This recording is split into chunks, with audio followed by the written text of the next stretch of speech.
আপনাদের স্বামী-স্ত্রীর মধ্যে ঝগড়া যতই গভীর হোক না কেন, কখনোই আপনার স্ত্রীকে ভুলেও বলবেন না, "আমার বাড়ি থেকে বের হয়ে যাও।"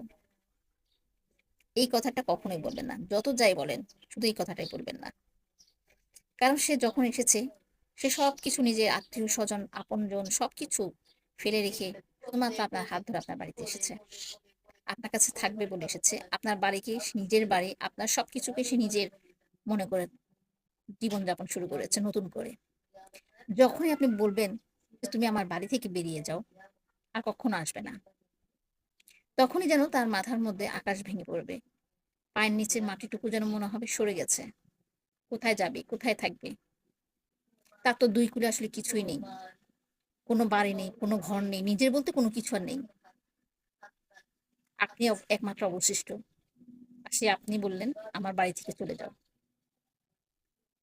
বাবার বাড়ি থেকে আসার সময় যে বাড়িটা ছিল, এখন সেই বাড়িতে বাবা নেই। সেই বাবার বাড়িটা এখন হয়ে গেছে ভাইয়ের বাড়ি।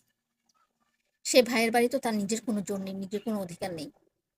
আর যেই বাড়িটাকে সে নিজের বাড়ি ভেবে বসবাস শুরু করেছিল, নিজেরই একমাত্র আশ্রয়স্থল ভেবেছিল, সেই বাড়ি থেকে আপনি আজকে তাকে বললেন, "তুমি চলে যাও আমার বাড়ি থেকে।" এটা যে তার জন্য কতটা কষ্টের, সে আজ বুঝতে পারল যে আসলে তার নিজের বলতে হয়তো কিছুই নেই।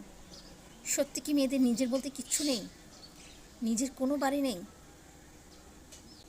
তাই আর যাই বলেন না কেন, যতই রাগ করে যত কথাই বলেন না কেন, শুধু বলবেন না, "তুমি আমার বাড়ি থেকে বের হয়ে যাও।"